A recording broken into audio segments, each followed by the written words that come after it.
So it's been a month since the release of Netflix's live action Avatar The Last Airbender, and despite what everyone says, it's not that bad, alright? It's a decent show. Now, obviously, the show isn't perfect, alright? It's not even close to being a masterpiece like the original was, but the amount of hate that it's getting is kind of dumb. And this is coming from a person who had a fair amount of complaints as well, and also had a hard time watching it because I kept comparing it to the original. But once I stopped doing that, I did start to enjoy the show a lot more. Now, some of the criticism that the show has received is actually valid, like how everything seems rushed and out of place, and why did they make certain changes when all it did was hurt the character development. But some of the criticism that I've seen online are just dumb. Like, people are complaining that Aang is flying in the first episode when it's obvious that he's gliding. You could tell that he's just using his airbending to help him slowly descend. And when he does go up, he's not even flying. Like, yes, he's using airbending to keep himself up, but that's only for a short period of time. Also, he's done this move or similar moves to this in the original show. Just because it looks a little different from the original does not mean that they gave him flying powers. He's not doing anything like Zahir was doing in The Legend of Korra. The only scene where it makes sense to complain is when he falls off after Zuko shoots him in the first episode, because there's no sense of urgency since we know that he could kind of glide down, which is why I thought he was going to be unconscious like in the original series and go into the Avatar state, but that's a different conversation. Another example is people complaining about Zuko's lines. He ran! Did people forget how Zuko was in the first season? He was literally a bratty teenager who wanted everything to go his way. I don't need any calming tea! I need to capture the Avatar! In my opinion, Dallas's portrayal of Zuko is actually accurate. Now, overall, in my opinion, the show is okay. There were some good things about the show, but I feel like there were more negative aspects of the show than positive. But let's talk about the good stuff first, alright? Because I actually care about this show and I want them to do well, so we're gonna start off really positive. One of the new changes that I like is how they added to the backstory of Zuko's banishment by including how he saved the 41st Division soldiers. It was a nice way to show how Zuko actually has some good in him and isn't just an angry, evil prince that wants to hunt down the Avatar. Because, you know, in the show he kind of just disrespects his crew and they don't really know why he's such an asshole. And this happens in the original show as well, but in the original his crew only started to feel bad for him after Iroh tells them Zuko's backstory. But I think the live action adds a little bit of more depth to Zuko's character, and this scene was honestly one of the best scenes of the entire show. And since we're talking about episode 6 already, I also liked some of the extra scenes that they added between Aang and Zuko after Zuko rescues Aang. Aang basically becomes a little vulnerable and tells Zuko about how he doesn't know how to be an avatar and that Zuko's notebook is the only thing that's helped him so far. And then we have Zuko kind of expressing to Aang the pressure he has of capturing the avatar so that he can restore his honor. We get to see them become vulnerable with each other while they talk about their own struggles, and it shows the potential of their friendship in the long term. I don't mind scenes like this because it develops the characters and their relationships. We got this in the original show as well, but it was just from Aang's perspective because in the original show, Zuko didn't talk at all. And then we have Aang meeting Gyatso in the spirit world, which was so fucking sad. Like, Gyatso was telling him it wasn't his fault and that he wouldn't have been able to do anything even if he was there. And then he just disappeared. Aang didn't even get to say goodbye, bro. That was so sad. I'm glad that Aang got to see Gyatso at least one more time because we didn't get that in the original. But that shit was so sad, yo. Anyways, the visual effects overall were done really, really well. There were a few moments where the CGI was kind of weird, like in the beginning, but I think most of it was done pretty well. The martial arts and the fight scenes were pretty good too. One of my favorite fights is the fight between Aang and Zuko while they're in Omashu. I think the fight choreography was really creative because I could totally see a fight scene like that being in the original as well. Aang just needs to not have as much trouble fighting Zuko, because in the original he was always bodying Zuko. That's the only thing I want to see more when it comes to this fight, but overall it was pretty good. The only thing I didn't really like about the bending was that water just seemed a little bit too weak. It seems like the show was focusing on making the water more realistic instead of showing the impact that waterbending can do. Airbending was good as well in the beginning of the show, but throughout the series it did become kind of weak and you didn't really feel the impact of airbending. But I really liked Earth and Fire because you can really feel the power behind them. Casting was also on point. Gordon was born to be Aang, guys. He talks like him, sounds like him. The casting for Aang was perfect. All the characters were actually casted pretty well in my opinion. I know people have a lot of complaints and stuff, but they each do a decent job. I do get what people mean when they say they don't like some of the acting, but I think that's more of the writing instead. Because these guys, if you look at them during their interviews and when they're just being themselves, they're literally like their characters. I really have no complaints about any of the casting. And I know some people don't like the casting of Azula, May, and Ty Lee, but I honestly don't mind. It kind of reminds me of The Last of Us when Bella was casted as Ellie. Everybody kept making fun of Bella because she didn't look like Ellie, but she did an amazing job as Ellie. Not everything needs to be perfect, and I honestly think they do a decent job with what we've seen so far. And I can't really say anything else until I see more of them in season 2. The only thing I would like to see is for Azula to have more fire and be a little bit more sinister, but overall, I don't have any complaints. Jet did good in my opinion. Zhao's character was okay. It kind of goes back and forth for me, to be honest. I didn't mind that they changed his objective at the end because he talked about how he was going to replace Fire Lord Ozai. And if you're crazy enough to kill the Moon Spirit, then yeah, I'm pretty sure you're crazy enough to do that too. So I kind of felt half and half about Iroh's backstory. Kind of felt like it was too soon. I think they should have waited until season 2 to show his backstory, but I think it's fine. And the scene where the air nomads got wiped out was actually pretty good. I think it was kind of cool to see airbenders be badass and just show how powerful airbending can really be. Because even with Sozin's comment, the airbenders were doing a pretty good job. The only thing I think they should have done is to show that scene after Aang visits the Southern Air Temple so that we could see it through Aang's perspective. Like, I don't know, I'm just making this up, but like, I think it would have been way better if, like, for example, Aang talks to Avatar Yang Chen once they arrive to the Southern Air Temple because, you know, Avatar Yang Chen's statue's right there. Then she shows him how the air nomads got wiped out. He's in disbelief, he panics, and he goes to find Monkey Atsu's body, and that's when he goes into the Avatar state. I think that might have been a little bit more impactful because in the live action, we already know and saw what happened. So seeing Aang react to Gyatso's body isn't as impactful. But overall, it's still a pretty cool scene. I actually like that they made Yue's old ex basically more likable. In the show, him and Sokka basically had beef over Yue, but this time, he's just a chill dude, and I think that's perfectly fine. Now that we're done talking about the positive side of the show, let's get to the more negative parts. Now, there are some key points that I want to talk about, and the first thing is that the show is rushed. And I'm kind of confused on why it was so rushed, because if you look at the runtime from the original cartoon to the live action, it's not that big of a difference, especially since they removed some of the scenes from the original series, like the episodes with Haru, the Great Divide, with the fortune teller, and the deserter. They removed basically like 5 to 6 episodes. So it shouldn't feel rushed, but for some reason it is, and I don't know why. Maybe because they added some new scenes as well. From the first episode, we are already given so much information about the genocide of the airbenders. Like Grand just started telling Aang about everything, and instead of having him be oblivious to it so that when he gets to the temple it could be more impactful, he just found out right away. And the way Grand said it was just so monotone, it was hard to watch that part. I don't know why they went this route. I feel like they should have just kept him oblivious. The reason why visiting the Southern Air Temple is so meaningful is because Aang still thinks that there's a chance that airbenders can be alive. He's oblivious and innocent to the fact. And when they get to the Air Temple, it happened pretty quickly. Like, we didn't even see them ride Appa and land or just look at the area in general. They were just there for like 5 seconds, and then all of a sudden Aang finds Gyatso's body and goes into the Avatar state. I'm not trying to compare too much, but in the original, Aang actually shows them his culture and some of the sports he's played and just how the airbenders lived. Also, in the live action, instead of having Aang run away, they made Aang go on a stroll while the airbenders were being attacked, which in my opinion is very dumb because part of his guilt of being the Avatar is not being there for his own people as a result of him running away. My people needed me and I wasn't there to help. Fisherman was right. I did turn my back on the world. And also in this live action version, every character blames him for running away when he didn't. When the world needed the Avatar the most, he vanished because he's a coward.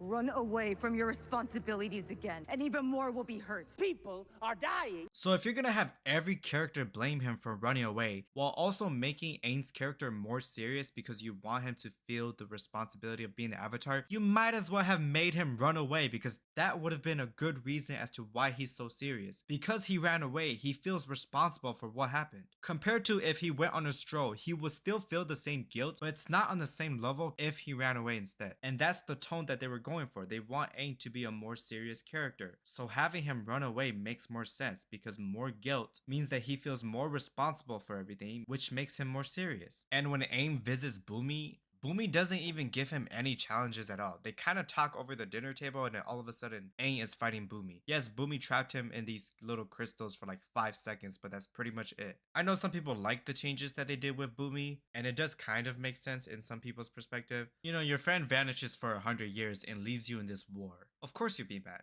but I still wanted Katara and Sokka to be there with Aang. And in this version, it's Aang giving Bumi a lesson instead, which I don't mind, but it just doesn't make sense in this live action because this whole time Aang has been feeling down. He feels so much pressure from being the Avatar. If anything, he should be getting advice because Kyoshi didn't even help him that much when he asked Kyoshi for advice. So I get where they were going with the new version, but that will only work if Aang still kept his upbeat, positive and fun attitude. But in this version, he's so serious and down all the time, it doesn't make sense for him to give Bumi hope. And when he goes to the Fire Nation to visit Roku, it was done really fast. There was no anticipation or anything. Like, he is entering Fire Nation enemy territory. It should be a little bit more intimidating and a lot harder to get into. And these are just some examples of the problems I have with the pacing of the show. Another issue that I noticed is that there was too much exposition. I would have liked to see some scenes of Aang living his childhood life. Because if they show us scenes of him having fun with his friends and just being a normal happy kid, when he talks about not wanting the responsibility of the Avatar, that is much more impactful. Show us why he doesn't want to be the Avatar, why he doesn't want to be special, why he doesn't want to be separated from his friends and Gyatso and everything. This is done in the original with just one scene, where the kids just didn't want to play with him. Now that you're the Avatar, it's kind of an unfair advantage for whichever team you're on. So what? I can't play? Okay. This scene shows us how being the Avatar has already affected his personal life with his friends. So when he expresses that he doesn't want to be the Avatar, we as the audience have a better understanding as to why. And another example is when Yue explains how the Moon Spirit saved her life. Instead of showing us a scene of the Moon Spirit saving her, she just talks about it. Like, it could have just been a quick scene where her parents placed her into the pond and she starts crying. A lot of problems with the character development is mainly because there's too much exposition and not enough scenes to show the relationships the characters have with each other and how they feel. Now, they did remove some minor scenes from the original series that I still think they should have kept in. Even a simple scene where Katara and Sokka are trying to figure out how to make Appa fly can be very important because it shows them trying to bond with Appa and get familiar with Aang's world. Just Sokka figuring out how to make Appa fly by saying yip yip. People like minor details like that. That's one term that every Avatar fan knows. For example, I don't watch One Piece, but I've seen the live action, and one thing I noticed with anime fans is that when they watch the live action, they appreciated small details that the live action kept in. One of them was when Kuro moved his glasses with the palm of his hand, like he did in the anime. Wow. That's exactly how he pushes up his glasses. That was cool. Okay. Even the smallest detail. That's like a minor detail, but it's something that everybody still liked. So you can't just leave minor details of Sokka saying yip yip in the beginning because it ruins the nostalgia aspect of the show. Especially when you're not just appealing to new Avatar fans that haven't seen the original, but also old Avatar fans as well. Also, the episodes that they removed might not have contributed to the main story, but they are crucial when it comes to our characters' development, their growth, and their connection with each other. Even the episode with Jet, the whole episode was basically relying on Sokka's instincts. Because we know later on Sokka is the person that plans everything out. He's a very smart leader. In this version, they didn't even rely on his instincts at all. So we don't have an idea of what he contributes to the group, besides being an older brother and just being a little bit smart. And the episode of Bato the Water Tribe when Aang hides crucial information from Katara and Sokka regarding their dad. Sokka and Katara are mad at first, but they end up going back to help Aang, instead of going to meet their dad who they haven't seen in years. This shows their connection with Aang and how they see him as family now as well, and are not willing to abandon him just so they can meet their dad. And with the fortune teller, that whole episode was just basically Aang expressing how much he has a crush on Katara. You don't have to follow a show book by book and scene by scene, but if you're going to change something or remove scenes from filler episodes, you still have to have key elements of the original show in order for the characters to actually develop. And one of the problems that the show has is the way they changed Katara's character. She doesn't have any strong opinions, she's not confident, she's not fearless, and she basically has no active role in Team Avatar. Her character is just bland and one-sided. She's just there to support Aang and that's it, and we barely even see them connect, to be honest. In the original, she freed Haru and other earthbenders from a Fire Nation prison. She stole a waterbending scroll because she was so desperate to learn waterbending, instead of just having the scroll handed to her. And we also had more scenes of her fighting Fire Nation soldiers, to show that she is a fighter. So when she challenges Master Paku, we understand where she's coming from because we've seen her grow throughout this journey. That's why towards the end, when she's fighting Master Paku, it didn't feel strong because she didn't even earn it.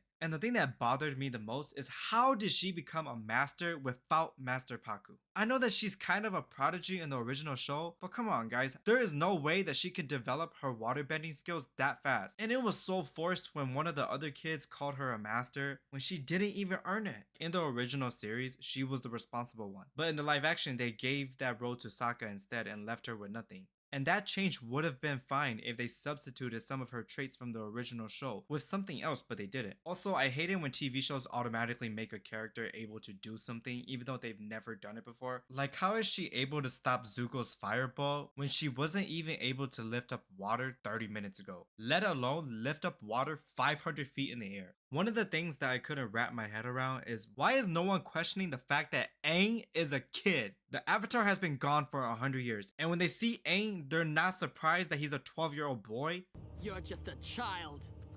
Well, you're just a teenager. Even something simple like Zuko telling Aang, you're just a kid, makes a huge difference. And when it comes to Aang, I know that they're going for a more serious tone, but part of his character development is going from a silly kid to actually accepting being the Avatar. He did have some childish moments, but they only lasted a few seconds and aren't as meaningful in my opinion. There's no build up to it. I like this scene where Aang and Katara are splashing water on each other, but it would have been nice to see him be a kid in the earlier episodes as well. Aang also doesn't really do much, to be honest. He kinda just blames himself and doesn't really try to fix anything. In the original, when they were leaving Kyoshi Island, he rode the Unagi and stopped the Kyoshi village from burning down, which shows him trying to fix the situation and help people. This version of Aang doesn't really find any solutions to any of his problems. I really did not like the direction they took in the North Pole. We did not see Aang waterbend once. He was supposed to train with Master Paku. How are you going to do book 1 without Aang waterbending? And I don't want them to show it off screen. I want to see him waterbend. And when General Zhao is holding the moon spirit, why did you just stand in front of him and let him kill the fish? Come on. I hate when TV shows do this. The main characters are hiding, and instead of sneak attacking or surprising the enemy, they just come out and stand there. All he had to do was one airbending move and Zhao would have been on the ground. We also didn't get to see Aang and Katara's relationship develop at all. I don't want to compare too much to the original, but in the cartoon, in the first 10 minutes, we know that Aang likes Katara. Katara and Aang start to form a special bond. She becomes his anchor, and that's what makes their relationship so special. Also, Katara should have been the one to calm Aang down when he was in the Avatar state at the Southern Air Temple. We should have gotten more scenes of just Aang and Katara bonding together. If they were going to remove the penguin sledding scene, they should have added some other scene where we can see Aang and Katara's friendship grow. There was a scene where Aang gave Katara some bending advice and she became a little bit better at waterbending, but it would have been nice to see more. Also, most of the time, Team Avatar doesn't even feel like a family. Instead, they just feel like strangers going on a journey together. The only time where I felt they were a family was when Aang gave Katara and Sokka a hug after they came out of the spirit world. That was a nice scene, but I wish we had more scenes of the team bonding together. And the only time we see them working together is when they're stopping a Fire Nation ship on episode 8. And that's on the very last episode. The only other scene was when we saw them get chased by Fire Nation soldiers, and that only lasted for like 1 or 2 minutes. And why is Sokka and Katara in the Lover's Cave? I don't care about sibling love, alright? Aang has not developed any relationship with Sokka or Katara so far. So why are we focusing on the siblings right now? When it comes to Sokka, the changes weren't too bad. He doesn't joke as much, but they did remove part of his character development. He was supposed to be this sexist and arrogant dude who thought that he could beat any girl. And when he was proven wrong, he got the courage to suck up his pride and ask Suki for help, which allowed for their relationship to develop and also for his character growth. But in the live action, Suki was basically interested in him since the beginning. And I don't mind this route, but I still think the original way that it was done had a more meaningful message. I'm okay with Zuko's character. The only thing they missed out on was having Zuko capture Aang. Because when he captures Aang, we get to see how he feels about his family. It allows us to understand his character a little bit more. The past avatars all seem pretty useless as well. None of them provided any actual good advice. And their advice doesn't even make sense. Each and every one of them had friends too, so I don't know why the show went this route. I don't mind that they added an extra scene of Kyoshi, but the focus should still be on Roku, since he is the avatar before Aang, and he's the reason why the war even happened. Okay, I know I had a lot to say about the show, but the thumbnail and title of this video is not clickbait, alright? Because overall, I did enjoy the show. It's somewhere in between good and okay. It's totally different from the original show, but it has its good moments as well. So if you haven't seen the live action series, I recommend you go watch it and form your own opinion. And as I'm making this, season 2 and 3 have already been announced. And that's awesome. I really wanted a season 2 and 3, and I'm pretty sure they're going to do a lot better in season 2 as long as they take the feedback that they've received online. And like I said earlier, I don't mind these changes as long as they still capture key elements of the show and still make sense to the development of our characters. Overall, Netflix's live action Avatar: The Last Airbender, I give it a 6.5 out of 10.